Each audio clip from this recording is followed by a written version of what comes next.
Today I will again teach you passive voice. There is a little difference between the active and passive.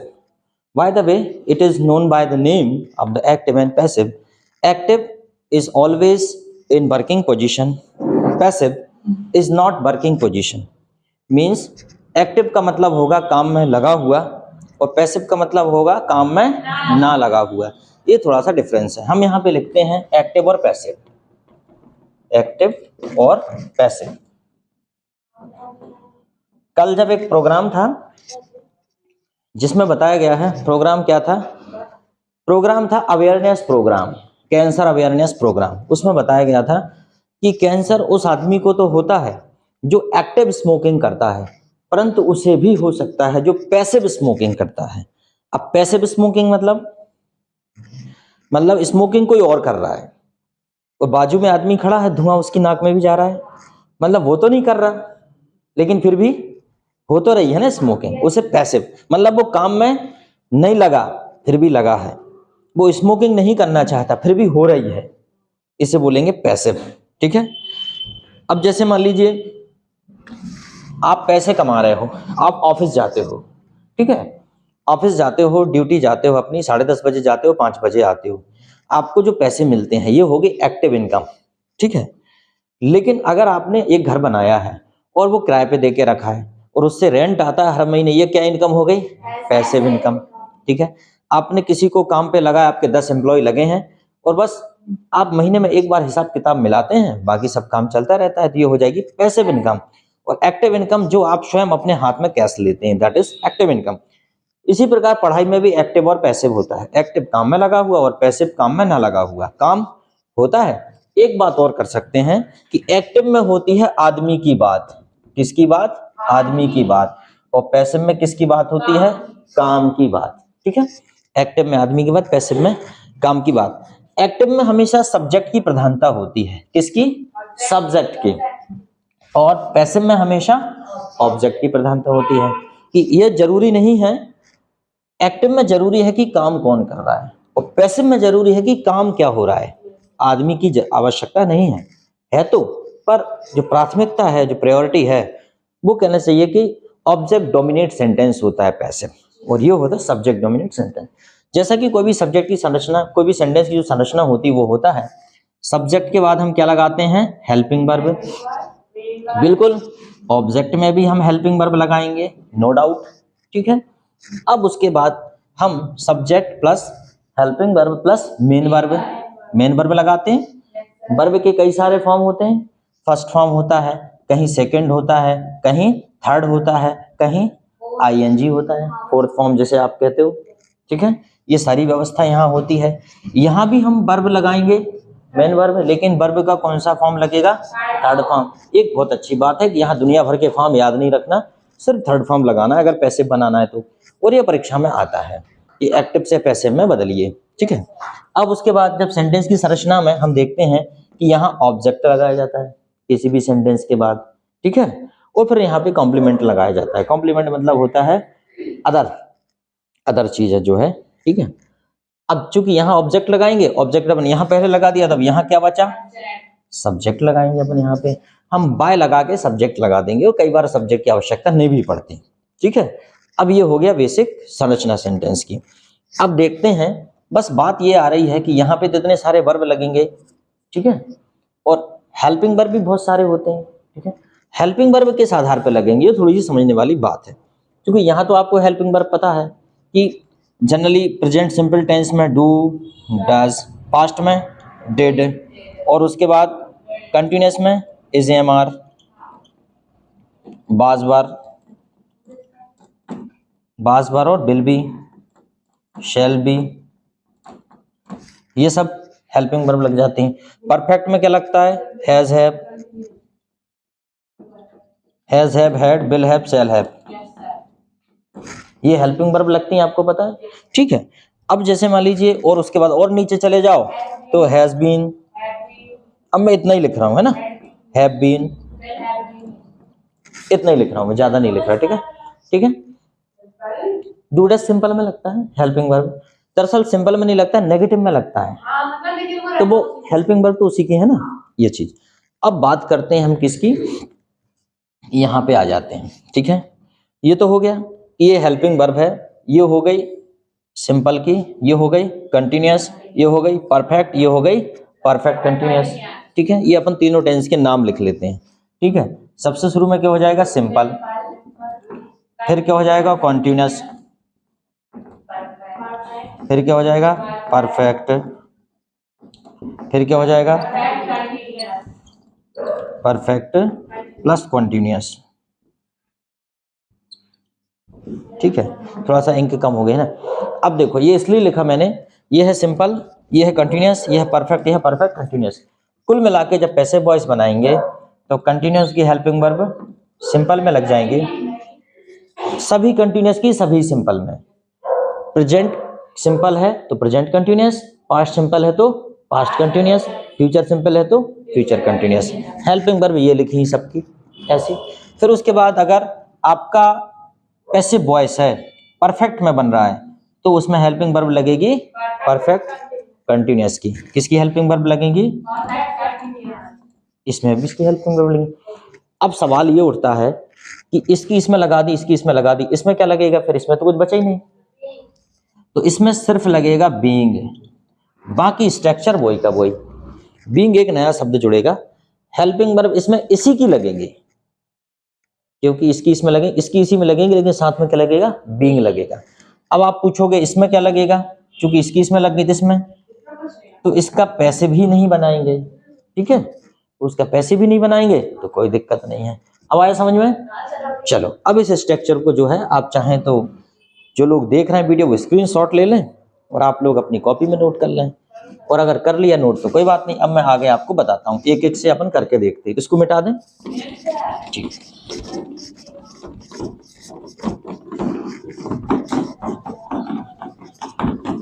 इतना बड़ा विषय नहीं है, कैसे वॉइस समझना इतना डिफिकल्ट नहीं है, इससे ज्यादा डिफिकल्ट नरेशन मानता हूं मैं, और वो मैं आपको समझा दूंगा, क्योंकि नरेशन चेंज करने के लिए भी आ सकता है आपको परीक्षा में, ठीक है। तो अब अपन एक सेंटेंस बना लेते हैं। जैसे हमने बोला Raju Yeats food, Raju Yeats food, तो देखो Raju subject, Yeats verb, food object. तो यहाँ पे अपन चेंज करेंगे तो क्या हो जाएगा, फूड, फूड, ठीक है। द लगा सकते हैं अपन, द फूड, चाहो तो नए शब्द नहीं जोड़ना तो मत लगाओ, ठीक है। Food is eaten by Raju. Any problem, क्या, ऑब्जेक्ट वस्तु होती है, ऑब्जेक्ट, ठीक है। ऑब्जेक्ट होता है कर्म, ठीक है, ऑब्जेक्ट होता है कर्म दरअसल, of course that is object, क्या। चलो अब बात करते हैं दूसरा, जैसे कि सी हेल्प्स यू, तो क्या हो जाएगा, यू, बोलो, you are helped by her. अब जैसे मान लीजिए मैंने एक कुछ बोला आपसे कि सी बीप्स, वह रोती है, क्या इसका पैसिव वॉइस बन जाएगा, सी बीप्स, क्या क्या रहता है कि पैसिव वॉइस उसी का बनेगा जिसमें कुछ ना कुछ कर्म हो, क्या हो, कुछ ना कुछ। अब रोई तो, लेकिन इसमें कुछ, हाँ, दो प्रकार की वर्ब होती हैं, ठीक है। एक होती है ट्रांजिटिव और नॉन ट्रांजिटिव, ठीक है, जिसे कहते हैं सकर्मक और अकर्मक। तो सकर्मक क्रिया होनी चाहिए, सकर्मक क्रिया मतलब जिसमें काम सकारात्मक हुआ हो। जैसे आपने कहा कि मैं रोई, मैं गाई, मैंने नाचा, इससे कोई परिवर्तन नहीं हुआ, ठीक है। लेकिन अगर आपने कहा कि मैंने आम खाया, तो समझ में आएगा कि आपने आम खाया है, आम कम हो जाएगा। आपने कहा कि मैंने साइकिल चलाई, तो साइकिल में कुछ ना कुछ परिवर्तन होगा, हो सकता है ब्रेक तोड़ ताड़ के ले आओ, पंचर कर दो, या टायर तो घिसेगा ही, कुछ नहीं होगा तो साइंस की दृष्टि से देखेंगे थोड़ा बहुत तो परिवर्तन आएगा। आपने पानी पिया, पानी कम हो जाएगा, मतलब वो जो क्रियाएं होती हैं उसके पैसे वॉइस बनते हैं। परंतु जैसे आपका है मैं रोई, इससे क्या हुआ, रोते रहो, हमें क्या मतलब, उससे कोई परिवर्तन ही नहीं हुआ, कुछ काम ही नहीं हुआ क्या? अच्छा, आंसू निकलते हैं, हाँ आंसू कम हो जाएंगे तुम्हारे, तो हो जान दो, उससे हमें कोई लेना देना नहीं है। क्या नहीं होती? आपको बता दें शोध तो ये भी कहते हैं कि रोने से और हंसने से और रोने से सुना है कि जो फेस है वो उसमें शाइनिंग आती है और फेस अच्छा होता है। रोना बहुत जरूरी सुना है कि रोने से आदमी जो है उसकी इम्यूनिटी भी बढ़ती है और रोना अच्छा रहता है, रोने से व्यक्ति स्वस्थ रहता है, ऐसा कहते हैं। दुनिया भर की शोध होती है, लेकिन रोना किस प्रकार का ये भी जरूरी है। आप दुखी तो नहीं हो कहीं ज्यादा, ये बात भी है, ज्यादा दुखी नहीं, मतलब कभी कभी रोना भी चाहिए, ये नहीं कि रोई ना, रोना भी चाहिए। नहीं वैसे नहीं, चांटा मार के रोना जिस प्रकार हंसना जरूरी है, लोग कहते हैं कि हंसने से शरीर की जो फेस के कई सारी मसल्स की एक्सरसाइज होती है, वैसे ही सुना है कि रोने से भी होती है। लेकिन रोने का मतलब ये नहीं है कि अब आप दुख तकलीफ में रो रहे हो, जितने रो रहे हो रो ही रहे हो, ठीक है, और आपके रोने से आपने महाभारत करा दिया, ऐसा भी नहीं रोना कि आपके तो फेस के चक्कर में आपने दूसरे का पूरा जीवन ही मिटा दिया रोने के चक्कर में। होता है ना अक्सर, समस्याओं की जिम्मेदार कई बार महिलाएं होती हैं, लेकिन शामिल किसको कर लेती हैं? पुरुषों को, है ना। लड़कियां हैं, किसी ने कुछ बोल दिया, भैया को बता दिया जाके, अब भैया पता चल लड़ने चले गए, अगर भैया हैवी पड़ गया तो सामने वालों को पीट आया, और अगर भैया कमजोर पड़ गया तो पिट के भी आ सकता है, ठीक है। पत्नी जी ने पति को बता दिया कि जो बाजू वाला है ना वो ज्यादा बनता है, ज्यादा होशियारी मारता है। पति जी गए, बाजू में लड़के आ गए, खुद भी पिट के आ गए, पीट भी आए, ठीक है। तो क्या रहता है, अगर इतिहास में देखें तो महिलाएं बहुत कई समस्याओं का कारण बनी है। जैसे कि सीता जी को किडनैप किया था रावण ने, उस कारण से कितना युद्ध हुआ, हालांकि गलती रावण की थी, इसमें सीता जी की गलती नहीं है, गलती तो रावण की ही थी। भाई उसने ऐसा काम क्यों किया? द्रौपदी का अपमान हुआ, और द्रौपदी के अपमान को उसने बताया, उसके कारण महाभारत हो गया। और भी कई कारण थे, लेकिन इस कारण को भी मानते हैं, अगर बताते हैं कि अगर मान लीजिए द्रौपदी अगर सहन कर लेती अपमान को, तो हो सकता है कि महाभारत रुक जाता, लेकिन द्रौपदी ने अपमान को सहन नहीं किया। द्रौपदी ने क्या है, उसे जवाब देने का बोल दिया, चैलेंज कर दिया कि I will teach you the lesson, मैं तुम्हें सबक सिखा दूंगी, आपने मेरा अपमान किया है। तो कहीं ना कहीं केंद्र में द्रौपदी आ गई, इधर भी कहीं ना कहीं केंद्र में सीता जी आ गई। लेकिन कभी ऐसा नहीं हुआ कि कोई पुरुष या कोई पति अपनी पत्नी को बता दे कि यार आज तो वो गड़बड़ हो गई, वो बाजू में वो रहती भाभी, उन्होंने हमें ऐसे देखा, या वो भाभी ने हमको कुछ बोल दिया, तो पत्नी बंदूक लेके भाभी से लड़ने चली जाके, निकल बाहर, तूने मेरे पति से अपशब्द बोले, ऊंची आवाज में बात की, ठीक है, ऐसा नहीं होता, ठीक है। I will cut it, don't worry about that, ठीक है। तो कहीं ना कहीं ये चीज है कि पैसिव वॉइस पढ़ाते समय ये ध्यान रखना पड़ता है कि हमें सिर्फ काम पर फोकस करना है यहाँ पे। अब दूसरा एक एग्जाम्पल लेते हैं, कई बार तो ऐसे एग्जाम्पल जहाँ पे आकर्मक क्रिया होती है वहां पे पैसिव वॉइस नहीं बनाते। चलो अब एक एग्जाम्पल हम पास्ट का देख लेते हैं,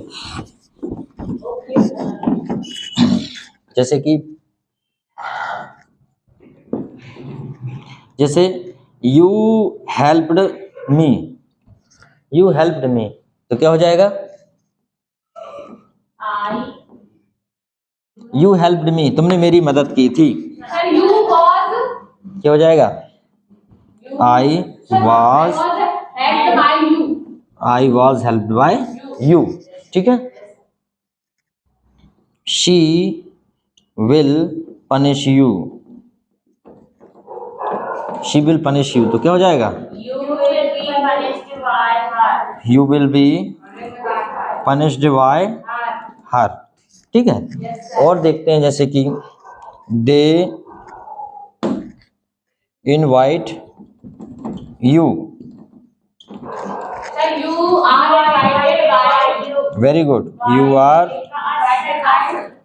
invited by them, you are invited by them. चलो अब एक कंटिन्यूअस का और देख लेते हैं, she is reading a book, जल्दी बताओ क्या होगा?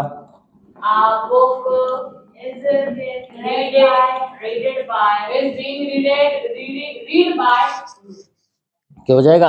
आ book is being read by, ये हर आएगा, क्या जाएगा? हर। ठीक है, ठीक है, very good. A book is being read by her. ठीक है, और देखते हैं, जैसे कि Raju is operating mobile, Mobile is operated. Mobile is being operated by her. A mobile is being operated by Raju. A mobile is being operated by Raju. A mobile being operated by Raju. चलो ठीक है, नेक्स्ट जल्दी। क्या? नहीं, रीड का third form read ही होता है। ठीक है, read, red, red.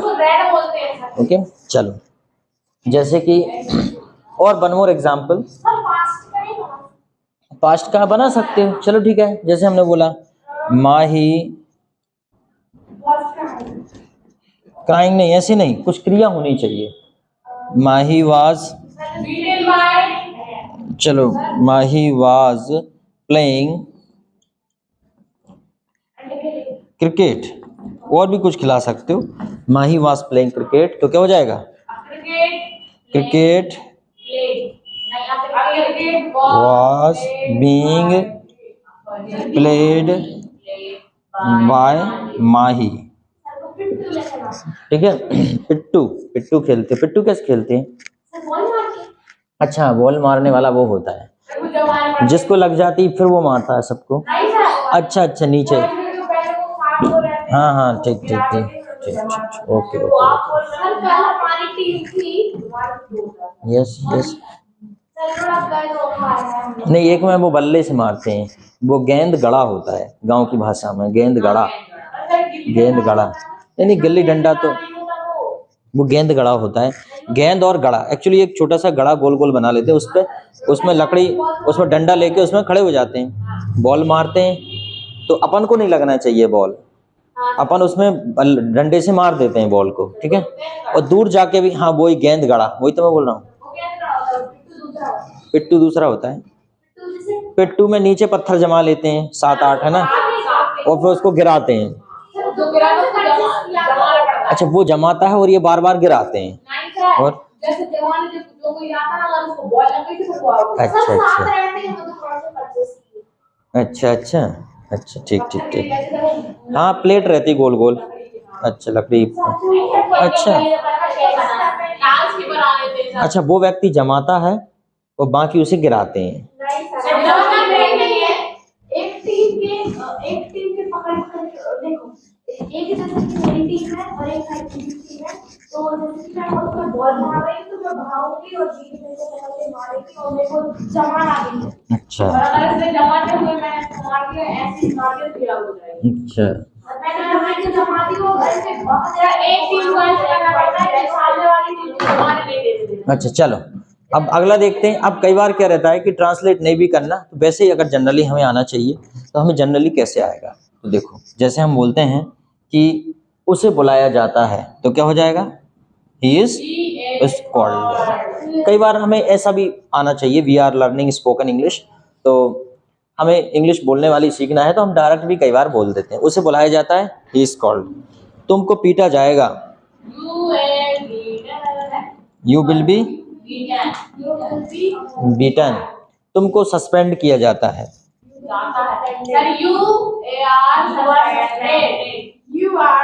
You are suspended. तुमको निकाला जाता है, यू आर फायर्ड। फायर्ड कई बार ऑफिस से निकाल देते हैं, यू आर फायर्ड। ठीक है, आपका, ठीक है ना, आपका सम्मान किया जाता है, you are respected, you are respected, आपका सम्मान किया जाता है। ठीक है, आपको आमंत्रित किया जाता है। ठीक है, अब कई बार ऐसे सेंटेंस भी आ जाते हैं जिसमें सब्जेक्ट की जरूरत ही नहीं पड़ती, जैसे हमने कहा कि कपड़े बाजार में बिकते हैं, तो फिर पैसे बॉयज की जरूरत पड़ती है। कपड़े बाजार में बिकते हैं, तो क्या हो जाएगा? Cloth. Clothes are sold Sold. In the market. तो समझ में नहीं आ रहा, कभी बाय लगता है कभी सोल्ड लगता है कभी। नहीं, बाय अलग चीज है, सोल्ड अलग है। सोल्ड तो वर्ब है, बाय तो कभी कभी जब सब्जेक्ट होगा तो लगेगा। जब सब्जेक्ट की बात नहीं हो रही, कपड़े बेचे जाते हैं, ये नहीं कह रहे कपड़े आपके द्वारा बेचे जाते हैं, कपड़ा मेरे द्वारा बेचे जाते हैं, ऐसी कोई बात नहीं हो रही। कपड़े बेचे जाते हैं, क्लोथ्स आर सोल्ड। जैसे का भगवान पूजे जाते हैं तो क्या होगा, गॉड इज वर्शिप्ड। ठीक है। कंप्यूटर सुधारा जाता है, कंप्यूटर इज रिपेयर्ड, सुधारा जाता है। ठीक है।